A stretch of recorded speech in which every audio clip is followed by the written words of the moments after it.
folks. Remember that time I started that series about fiddle tunes where I was going to teach them better than anyone else, but then I only made 2 episodes, and that was 5 years ago. Welcome to the 3rd episode of Fiddle Tune Favorites. Today we're breaking down Salt Creek. Thanks for joining us. So one thing my fellow Bluetubers have done over the last 5 years is break down fiddle tunes, but we're, once again, going to do it better. I'm going to teach you how to play Salt Creek, but that means I'm going to teach you the history of the tune, how to play rhythm to the tune, how to play the melody, and then a bunch of common variations.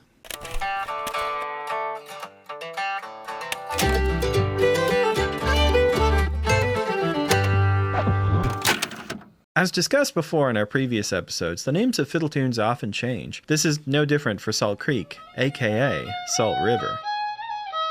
There's 2 prevailing legends to explain the name change that happened sometime in the mid-1900s, and both involve Bill Monroe. Some say that Monroe's record label, Decca, insisted Salt River be changed to Salt Creek because Monroe's previous single had been Big Sandy River. Decca was worried the similar titles would lead consumers to think they had already purchased this new release. Others suggest Monroe changed the name from Salt River because Salt Creek was the name of a creek near his festival in Bean Blossom, Indiana. Ever the promoter, Bill Monroe could now mention his festival whenever this fiddle tune was played. Unfortunately, the history of Salt River before Bill Monroe got involved is less well recorded. Guthrie Mead suggests Salt Creek is reminiscent of an old tune called Horny Nickabrino. I wanted to say Horny Nickabrino, so I left that in there. But is probably derivative of some Irish air. He says there seems to be a distant relationship to P.W. Joyce's tune, Molly Maguire. Historians have pointed to other tunes that might be related in some way to Salt Creek or be common ancestors, but it's kind of a cold case and it's not worth getting into here. The Bill Monroe part of the story was the fun part. You might notice that today I'm playing a different box. That's right, the fine folks at Santa Cruz, they gave me a call, and I told them I'd love to play one of their famous Tony Rice models, the enlarged sound hole and all that good stuff. And against their better judgment, they agreed to loan one to me. By the way, if you see me playing these fancy guitars, they didn't pay me to say anything. I don't get to keep it. I'm no corporate shill. But I will tell you my genuine opinion on this guitar. A lot of dreadnought guitars, they're big and they're boomy, and if you've ever recorded one or maybe run sound for a live bluegrass gig, you know that sometimes all of that gets EQ'd out. This guitar doesn't play like that. This guitar is like a laser. It's such a focused, tight sound. It's a lead machine. They made this guitar to Tony Rice's specifications. I can only assume that's what he wanted it to sound like. So good job, Santa Cruz. Thanks for letting me play this guitar. So here's the thing. When you show up at the Bluegrass Jam and Salt Creek gets called, the first thing you're going to want to know are the chords, because well, if there's like 5 people sitting around jamming, you're going to spend 80% of your time playing rhythm and 20% playing lead. So if you don't know the chords, you can't play the changes, you're going to have a bad time. So remember to get your capo on 2nd fret here. 99.9% of the time, if you see a guitar player play Salt Creek, going to have a capo on 2nd fret. Anyway, so we're going to use a classic boom chuck. We're going to pop this tempo down to 85 BPMs right here. We're going to practice those chord changes. I'm going to play along to Strum Machine real quick. Let's give it a shot. Here we go. 1, 2, 3, 4.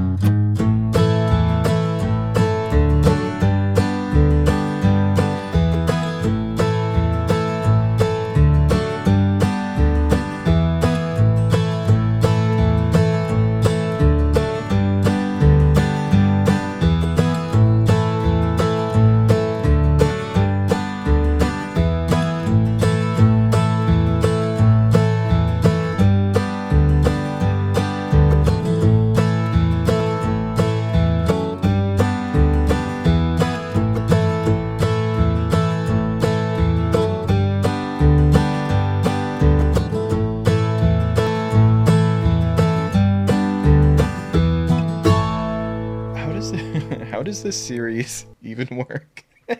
Last time I did one of these, I was 30 pounds heavier and I had much smaller glasses. Moving on to what you all came here for. Here's the main melody of Salt Creek. So the tab I'm about to show you is available at the website, lessonswithmarcel.com. There's a link in the description. You can go grab that. You can find some other cool arrangements of this tune and a bunch of other tunes, by the way, in 2 books that I have that you might enjoy, which is Marcel's Essential Fiddle Tunes and then Marcel's Bluegrass Coalition Breaks. Both of those have some really fun arrangements in them. The Essential Fiddle Tunes is a little more approachable. If you're a beginner, you might want to check that one out. So let's take a look at this A part. Notice the alternate picking. Anything on the beat is a downstroke, and anything off the beat is an upstroke. And getting your pick strokes under control is essential to getting your bluegrass lines up to speed. Don't skip the pick stroke notation.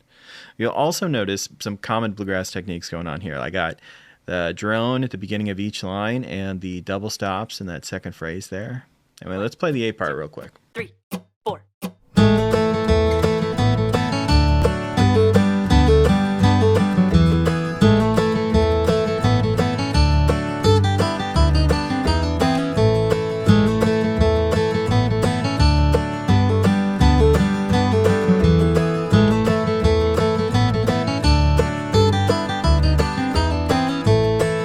Maybe this is a good time to remind you that if at any point I'm moving too fast for you, you can go hit the settings wheel, and you can change the playback speed right here on YouTube. They actually recently updated it. It's way better.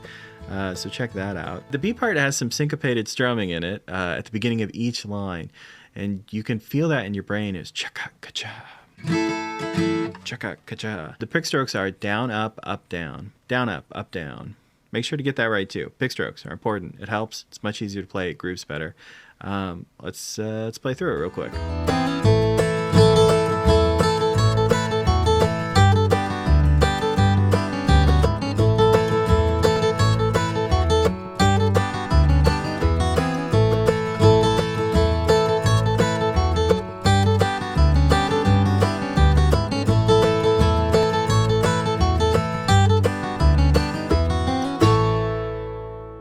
I know I've talked a lot about pick strokes, but one of the things that really helps with is playing in time, because the pick strokes are really just a bunch of eighth notes, and every eighth note that's on the beat is down, every eighth note that's off the beat is up. So if you stick to the right pick strokes, you'll probably be closer to in time. I've seen it happen with a lot of students that way, and if you get this in time, then it'll work at the jam. If it's out of time, if you're not letting certain notes ring long enough, or you're speeding up or slowing down, or any of those little issues, you're going to take it to the jam, and it's just not going to work, because everyone is expecting you to play it strictly in time. So make sure you get that right, and let's play the whole melody here, A parts and B parts.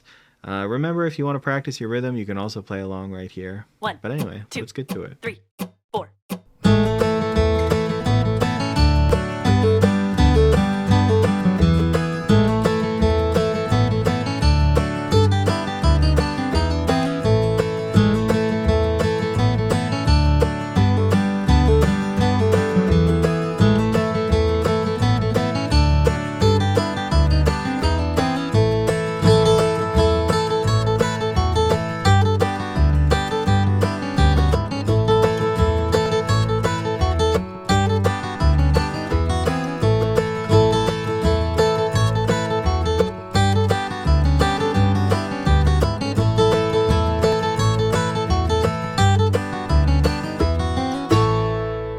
So if we're going to talk about variations, we have to know how the tune works.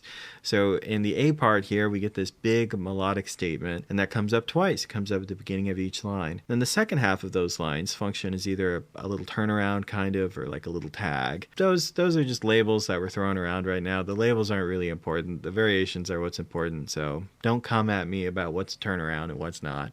They're just words. Generally, the ends of the lines tend to be less agreed upon, and the beginning of the lines tend to be more agreed upon. So if you listen to a bunch of players play Salt Creek, the beginning of those lines is going to always sound pretty similar, and the ends of those lines are going to sound a little different every time you hear someone play it. So let's talk about that main melodic statement first. I played it for you like this. That's fine, that works good. That's playing the beginning with a drone. That's a drone. You can also cross-pick the beginning. You can play that C note, the octave up. That's another very popular variation. To me, that feels like something Billy Strings might play. Something else players do is they'll turn this into kind of a bluesy line. They'll use some of the drone stuff, but they'll slip in a little bit of that hot language. That would be an example of that one. Another thing bluegrass musicians do a lot is they create linear lines. So if I can create a little snake path that weaves through the melody, it might sound like this. That would do that same thing. It's not that you have to use all of these or use them in order or something. You can swap these out whenever you see that main melodic phrase, you could do anything kind of like this. All of these phrases are different versions of the same puzzle piece, so feel free to make them up. Let's look at the next phrase, which would be the turnaround. So the way that I wrote it for you initially was with double stops. Of course, you would take out the double stop if you wanted to. There's also the way Doc Watson plays it, where he doesn't play it with the double stop and he adds one extra note. It sounds like this. There's a triplet way to play it, which I associate with Tony Rice, but now that I think about it, I'm not even sure Tony does it, but it goes like this. Always a fun one. And lastly, you can make a linear line again, but you can do it with a sequencing pattern. This is something we talked about when we did Blackberry Blossom. It's basically a repeated pattern that goes through a given scale. And in this case, the line might sound like this. Once again, those are all examples of what you can do in phrase 2 of Salt Creek and what we're calling the turnaround. Use them whenever you want. Lastly, let's look at the tag. So this is phrase 4. This is the end of the A part. This is also going to apply for the B part because both tags are the same. But generally what happens here is just a hot lick. The first one I gave you went like this. And the one that I gave you for the B part goes like this. They're both examples of hot licks. And I can show you more. Here's a third one.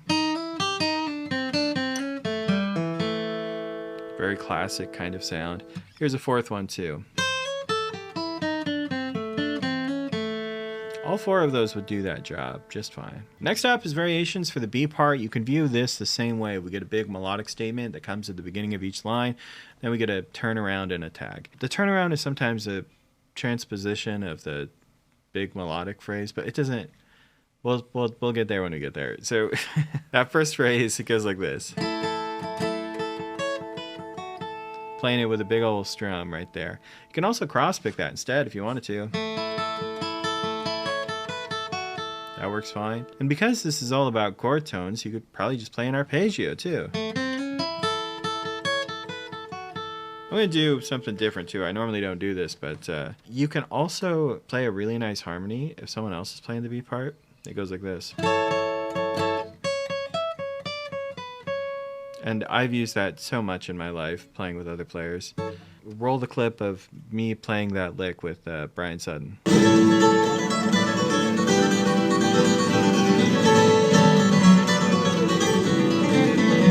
Look at that. Any excuse to use the footage of me with Brian. Now we get to the turnaround, phrase 2 of the B part. Normally there's kind of this tongue twister kind of line that goes here. I don't know who made that cool. I kind of associate it with Doc Watson. And the way that I wrote it out for you is actually not the way Doc plays it. I guess it's just the way I play it. Who knows? But it goes like this.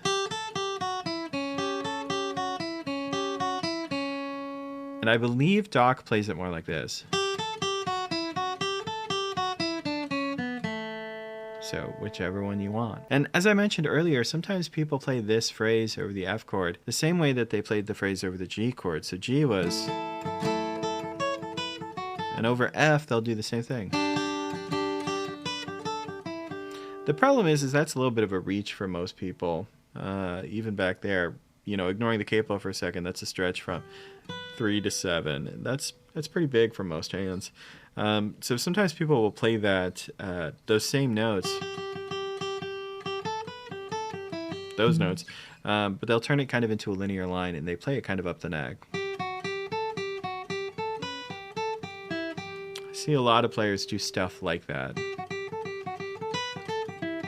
Remember, this whole part of the exercise is important because the way these tunes work isn't set in stone. It's actually an important part of the genre that you're constantly interpreting that melody. So by creating unique versions of Salt Creek, you're keeping bluegrass a living, breathing organism, right? If we all played Salt Creek the same way, we'd have just bottled up the whole genre and put it on a shelf just to look at. But now it's still out there. It's free range, and I'd like to keep it that way. So please don't play Salt Creek one way, right? Let yourself interpret it. It's not that strict between the right way and the wrong way. There's a little bit of wiggle room, a little bit of gray area, and that's where bluegrass interpretation lies. Before we go, remember you can get the tab for the straight ahead arrangement of Salt Creek. I'll probably toss in some of the variations into that tab too at lessonswithmarcel.com, tab store intermediate. We've got hundreds of bluegrass guitar tabs there and mandolin tabs, so if you're looking for those, you can do that. You can also sign up for private lessons. You can snag some merch. All of those things are helpful. We have an incredible team of teachers and just staff in general working behind the scenes, so we would appreciate your support. And that's all I got for you. Happy New Year. Hit subscribe. I'll see you later.